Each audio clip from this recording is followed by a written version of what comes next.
This video is a banger. We have a new update bringing out 2 new items to the game. One of them is the most broken thing I have ever seen. One of them is super fun. I love this update. I also want to talk about what's going on with all the new teams. We had Muzz snaking Rise absolutely crashing out about it. We had more buffs to Supernova Academy. This POI is ridiculous. We also had leaks about what's going on with the Superman POI. I want to talk about how the Evaluation Cup finals went because we have Peterbot completely missing the tournament, not messaging anyone, just ghosting the tournament, and a lot of people saying this is the beginning of the end of Peterbot's era. Also, we had Clicks dominating at this new POI. We had Faxity making it to an Eval Cup finals. There is so much to talk about.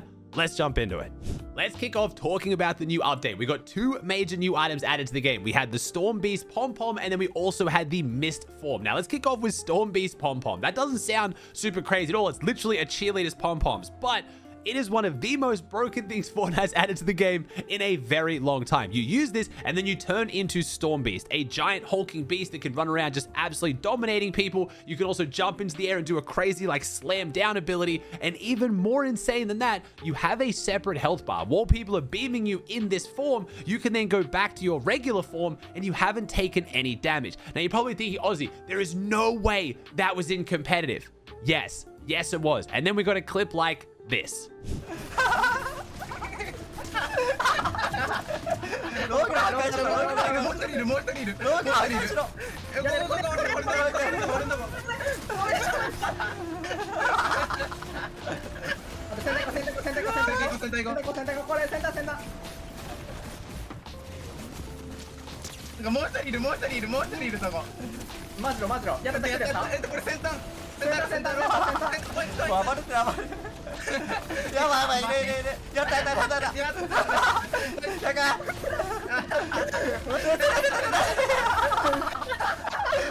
That took place in an Asia scrim game, and then I don't know if Epic saw this or they never meant for it to be in competitive, but it was quickly vaulted after this.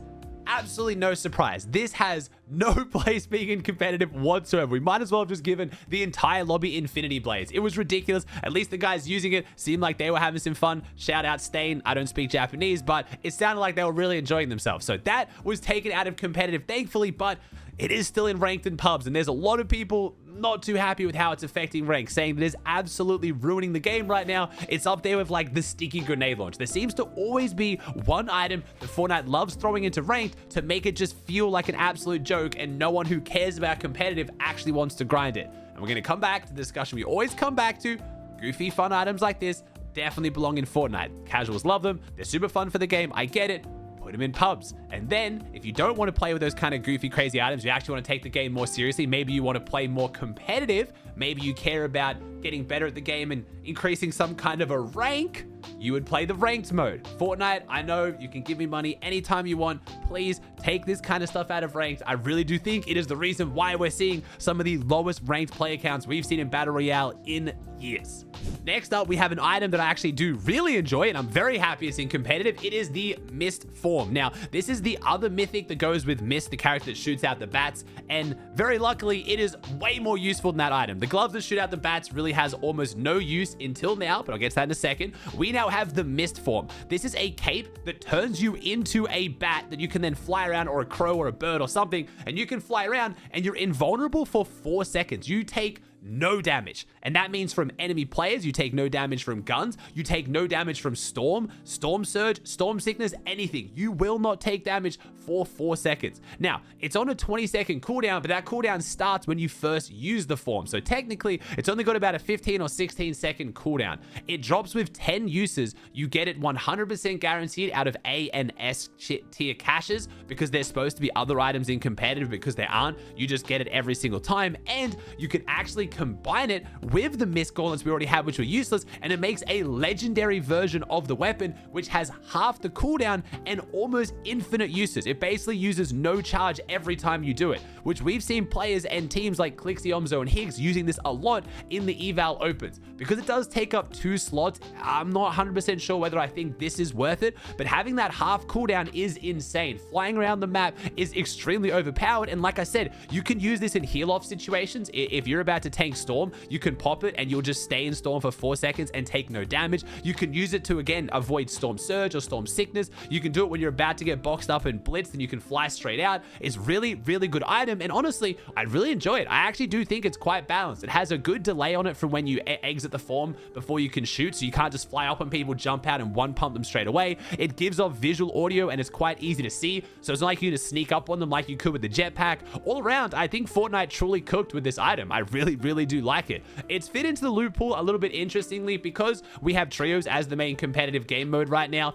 It's not extremely overpowered because the dashes are just better. You can carry one item that's going to give you 27 dashes for you and your teammates compared to carrying this instead, which gives only you mobility for 4 seconds and you can only do it 10 times. It's just nowhere near as strong, but I do think a case is to be made about one player on the team carrying this. I think the meta right now, and after watching the eval cups today, I think what a lot of people should be doing is having 2 players on the team carry the dash sprites and then 1 player carry this, because A, it has that value for heal off in the end game. Give it to whoever's going to play the heal off. You can use it to make hype plays, and you can give it to whoever on your team is left alive last the most to go for solo clutches. You know, if your teammate gets knocked in storm, they're about to go down, they can drop it for you, you can grab it and then fly into zone. It is a good item to keep in the back pocket, and there's not that many items to carry in competitive right now. We've already talked about this. With no scanner, no base boost, and no crypto treats, the only real items to carry other than meds is, you know, these items, either carrying the dash sprites or carrying this new mist form. So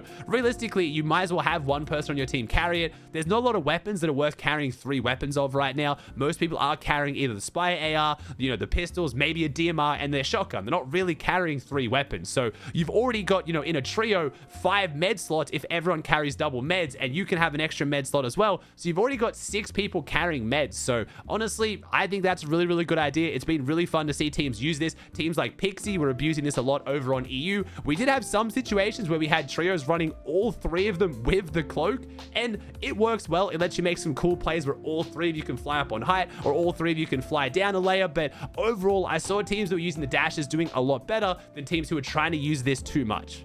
Now, those were the 2 major changes that came out in this update, but we have a few leaks and a few other things I want to talk about. First up, we have the leak coming out for maybe some more mobility we're getting in the future, the surfboard gameplay. Now, there's going to be another mythic that comes out later that lets you pull out pretty much like a hoverboard you can fly into the sky on. Now, this looks like it could be insane for competitive if it goes into the game. It is mythic rarity. It has 200 charges. It doesn't look like it takes that much while you're flying around, so this could actually be a better option for mobility, but I'm interested to see if you take fall damage. Overall, I don't think it will be, again, stronger than the dashes unless we're going to be using it in a solo tournament. Again, are you thinking, Aussie, there are no solo tournaments, but again, I am running even more solo cash cups. I ran one last week. You guys absolutely loved it. If you click the link in the description down below and join discord.gg/digfort, I am going to be running 2 cash cups, one for EU, one for NA. Anyone can play. It is a victory cup. If you win a lobby, you are going to make money. It's open to everyone, and I'll be streaming it on my social channels, so keep an eye out for that. It is going to be taking place on Monday the 23rd. So if you guys want to jump in, swing by. It's going to be a fun time, and items like this are going to be very, very strong in those solo metas. So I'm still going to talk about solos, even though there's currently no solo games, because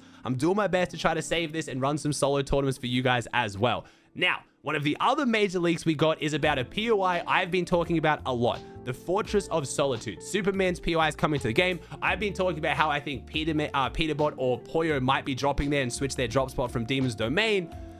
I don't think they're going to be doing that anymore. We'll see. Originally, leakers told us it was going to take place over at the bridge over near the Shining Span, but that is not happening. We now know where it's going to be, and it's down near the Logjam. I know Logjam's on the map anymore, but the area a lot of pros are calling Logjam, this area on the map here on the south of the map, I think it's Splitting Pines in the game. It is going to be here. Right now, we just have like a frozen lake. This is more like the Shack of Solitude right now, but I'm guessing when the Superman update comes out in a couple weeks, it's going to spring out of the ground, and it's going to be a giant Fortress of Solitude. It's going to look like Superman's POI in the comics and movies. Now, that's not why I think it's going to be bad. I'm guessing it'll have some decent loot inside it. It might have a mythic, but this area of the map is terrible. It's one of the worst areas on the map they could have possibly put it for good teams to go here. The storm surge here is just awful. You're all the way down at the very bottom on the edge of the map with no surge angles on anyone. Any good team is already going to have control of the mountains. It's going to be really hard to get your way out of there. So unless it gives you absolutely insane loot or an insane mythic,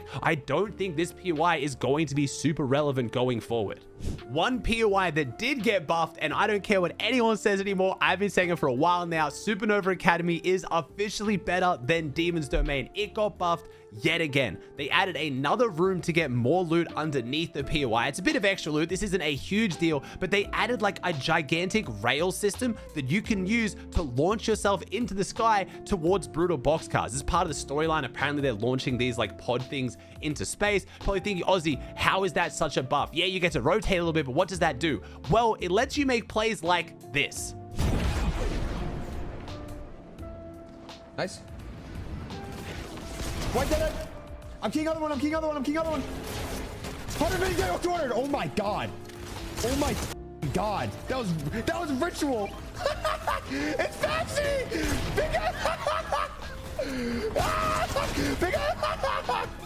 Wait. Holy shit. Y'all have to see what I just did to Ritual, bro. That is what Clix's team was able to do to Cold, Ritual, and Faxity. Yes, Faxity. I'll talk about that in a second. That's what they did that to them in the Eval Cup finals, because Clix's team is often trying to go towards brutal boxcars to lock down the Spire. The Spire gives a ridiculous amount of loot. It lets them rank up to A ranks, then go back to Supernova and get the extra room of loot. It is very important for their strategy, and Fortnite just gave them a way to silently launch on their heads. This gives no visual audio. It gives no audio whatsoever. You're just sitting in brutal boxcars and all of a sudden a trio lands on your forehead. Like, I cannot believe they've added this into the game. I have no idea why. Fortnite is very, very committed to making sure Supernova Academy is as strong as it can possibly be. So Clix's team, obviously, without a surprise, are dominating with this addition. This also helps other teams like Mr. Savage, who's going there right now over on EU. And it is fun to watch. It's a little bit goofy, I get it, but they just keep buffing this POI, and there's leaks it might be buffed even more in the future. In the new job board, where we're getting a whole bunch of leaks for the quest and stuff, there is this Midas building, which is a gigantic Midas building that looks like it could actually be added to Supernova Academy. So I have a theory that maybe potentially when Supernova Academy falls, it's actually overtaken by Midas, who again could make the POI even better. I'm trying to explain to people that while there is a leak that Supernova Academy is going to fall in the future, fall doesn't mean it has to be destroyed. It could just mean that someone overthrows it. I thought it was going to be like Daigo and the bad guys over at Demon's Domain, and they'd make it all demony, but maybe it is Midas, because Midas is set to come back in this season as well. So at this point, Supernova Academy just keeps getting stronger and stronger. It could be completely ruined before FNCS, who knows, but that was the major map change we got, and it's just buffed this POI even more. Now, let's talk about the Evaluation Cup, because this is going to let me talk about a whole bunch of new team swaps we have. We now have a few huge teams on NA. There's a bunch of drama there, and why we had Cold, Ritual, and Faxity playing in the Eval Cup and qualifying for the finals on NA. So very uncharacteristically, we had Ritual and Cold tweet out they were waiting for Peterbot to get on at the start of the Eval Cup. Turns out Peterbot just didn't get on. He didn't tell them he wasn't getting on. He didn't tell them he wasn't going to play. He ended up just ghosting the tournament, not playing it, and then Cold and Ritual ended up picking up Faxity, who was planning to watch it, and then qualified to the finals, which was super fun to watch. Unfortunately, they couldn't get a win in the finals, but it's made a lot of people really scared for what this means for Peterbot. Yes, it is just an Eval Cup. I get it. It's not a very major tournament. It's actually, you know, the less major tournament of the week, but after they just got like outside the top 70 in the Divisional Cup qualifier day one, again, I didn't make a video because I was uploading my Zen Zone Wars video. Peterbot's team is currently nowhere near top 33 with 1 day to go. And I know you're thinking, oh, Aussie is Peterbot. He'll just drop a 40 bomb a few games. They'll qualify easily. But because we have Aegis, Acorn, and Poyo who are already top 8 now, they're easily, comfortably qualified. They can spend the entire day 2 trying to Q snipe, basically figure out which game Peterbot's in, snipe into it, and then make them not qualify. They can just target them and keep them from qualifying. And again, you're probably thinking, Aussie, that's so scummy. Poyo would never do that. How could he?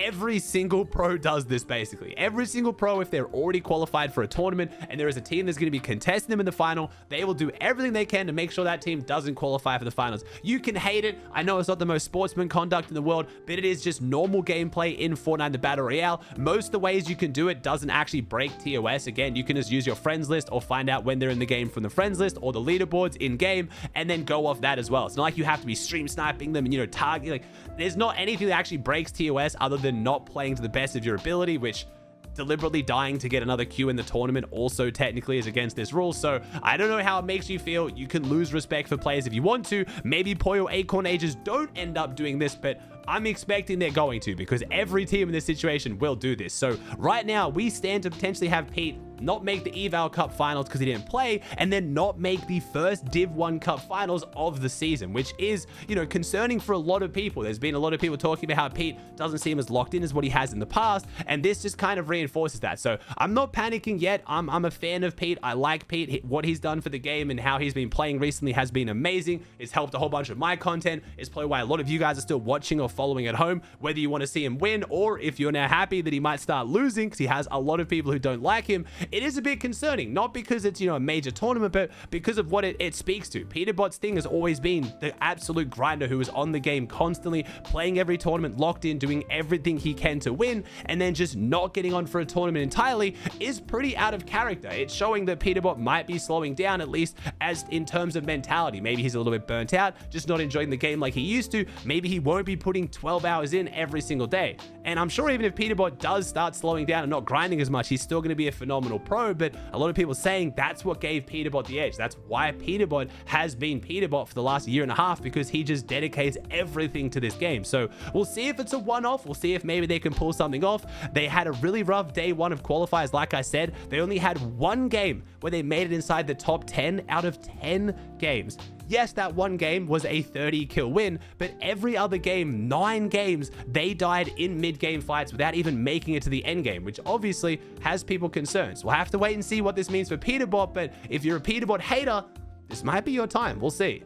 We'll kick off talking about NA finals because let me explain some of the new teams. One of them being Muzz, Shadow, and Sphinx. They got 2 wins in 4 games. They got an 8 elim win, 2 elim 5th, 5 elim 6th, and an 8 elim win. So this new trio looking very, very hot right now, and this is a real trio. Muzz deciding to leave Rise and G-Money and then ended up playing with Sphinx and Shadow, which means that obviously Sphinx and Shadow dropped Virgo for that position, and that's why Virgo is now playing with Rise and G-Money. Now, Rise was not too happy about this. He was actually in my Twitch stream, you know, crashing out a little bit on Muzz. Again, Rise and Muzz have split with each other quite a few times now, so a lot of people saying, you know, why are you so upset about this? You dropped Muzz multiple times already, but I think Rise was upset on the timing. Muzz ended up doing this the day of the first divisional cup of the season. Again, it is a divisional cup. It's not FNCS, but with the last chance to qualify LAN on the line, a lot of teams are really upset and a lot of players are going to be a little bit more prickly when it comes to things like this. So Muzz had a lot to prove for why he was confident playing with Shadow and Sphinx, and it looks like he managed to back that up. We now do have Muzz, Shadow, and Sphinx dominating. Then we also had another brand new team almost get a win. Rapid, Kanata, and Bolts. They didn't get a win in their 4 games, but they got a 12 elim 2nd, a 6 elim 6th, a 6 elim 3rd, and a 13 elim 4th. This is Kanata, Rapid, and Bolts. Remember, last time they played together, after they split up, they had nothing nice to say about each other at all. All of them took to social media to smack talk each other, saying they were the worst teams ever played with, worst IGL, Kanata's un-IGLable. It was a whole bunch of drama. They've now gotten back together, and they're showing up. They were contested at Crime City by Paper and Victor V, and they even got contested by another team one of the games, and they still managed to have this match history while being up to double conned. Ridiculous. They're looking really, really solid as well. We had some other names we expect to see in the Eval Cup finals. Clicks, Higgs, and Iomzo managed to get a 12 elim win, a 10 elim 2nd, 7 elim 5th, and a 5 elim 7th. So Clicks, as always, looking phenomenal right now, especially with the Supernova Academy getting buffed again. They're looking great. Then we had Visuals, Braids, and Aminish, one of our other teams qualified to land on NA. They didn't have many good games. They had one 8 elim win, but their other 3 games were a little bit iffy. We had some other big teams showing up as well. Aegis, Acorn, and Poyo with their uncontested Demon's Domain because no Peterbot in finals. Fact that he did not want to contest Poyo's team in the finals, understandably. They got a 14 elim 2nd and a 6 elim 4th in 2 of their games, looking really, really good as well. And then we did get to see some of our other new trios across the board, but none of them doing as well as Kanata. Moving on over to EU, we were missing some of our big names. Queasy still not able to play with Swizzy as Swizzy is in Russia, so he can't actually claim any earnings he gets. So Queasy and Mustache picked up Akira as a fill. They were able to make finals. Veno, Flixie, and Vico were also not able to make finals. They were having a rough one as well. So missing a few of our big names. We did still have some big names in there like Chap, Mr. Savage, and Rezon. Now, it's worth pointing out they were uncontested at Supernova Academy. You're probably thinking, oh my gosh, Aussie, no way Phenoxy has left.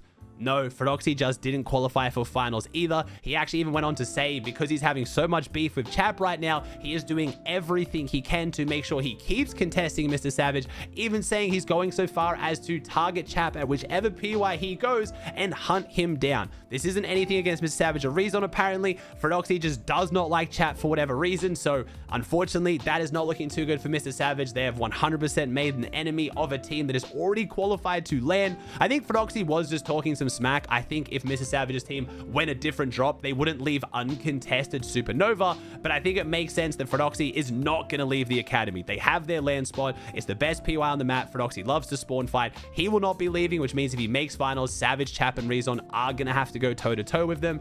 They didn't play particularly well in the finals. They got a 14 elim 5th in one of their games, but they got a 19th, 20th, and 18th outside of that, which wasn't really the match history I was hoping for with uncontested Supernova, but it was a pretty tough finals. If you look at who got a win, Ping, Wox, and Malabuka managed to get a 6 elim win from their uncontested Demon's Domain. Cheat and Mappy and Mumsy got a win as well, and also got a 6th and 3rd. They were looking extremely consistent. Then we had Hlekus's trio, who got a 7 elim 1st, and then we had Gold, Wax, and Fruzy, I believe it is, who managed to go down 3 times on spawn, but the one time they made it off, got their 10 elim win, which in this format is all that matters. Another new trio I am excited for that didn't play in the Eval Cup finals because they can't actually play in Eval Cups yet is Mero. Now, I know you've heard Mero coming back enough times. Trust me, I'm keeping myself reserved here as well. I'm not getting my hopes too high, but we have rumors right now confirmed by Bucky himself that we should see Bucky and Mero queuing up FNCS on NA West together once they both get Division 1. So Mero right now needs to get Division 1. He's starting in Division 3 because obviously he's come back from retirement. Bucky is not Division 1 on NA West himself. They're going to try to get at Division 1 this week and next week, and then they are going to be queuing up FNCS together with... they don't know who. We don't have a third locked in just yet. I don't want to get this like kind of super hyped up like it's locked in for sure. From hearing Bucky explain, it sounds like he does want this to happen, but he's not 100% locked in on it, and they don't even have a third yet. So we could see the return of Bucky, Mero playing together, but it looks like Mero does want to return to competitive either way. He said he's going to be queuing up regardless, but right now Bucky is his best option, and I'm excited to see that trio. I hope they can pick up one, and I hope it goes well.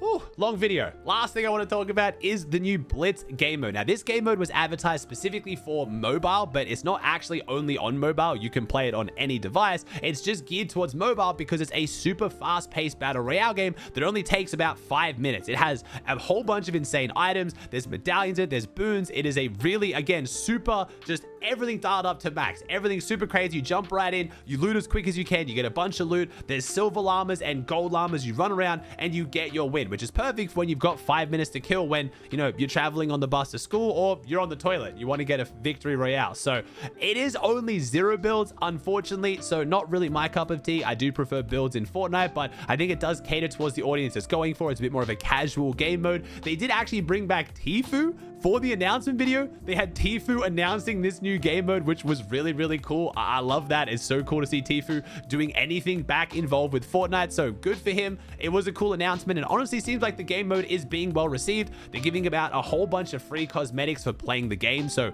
if you want to jump on and play it, you get skins and a whole bunch of other cool things like umbrellas. They don't take very long because the games are so short. So cool thing that Fortnite's adding. It's only out for like 4 weeks though. It's a LTM. It's a limited time mode. They said it will probably come back in the future, but they don't know when. There is a new theme every single week. There's like an Avatar, the Airbender week. There's also going to be like Teenage Mutant Ninja Turtles week. So bunch of crazy stuff going on with that game mode. Doesn't really do much for competitive. It's a bit of fun. I am a little bit scared for it to split up the OCE queues even more, but it seems to be cool.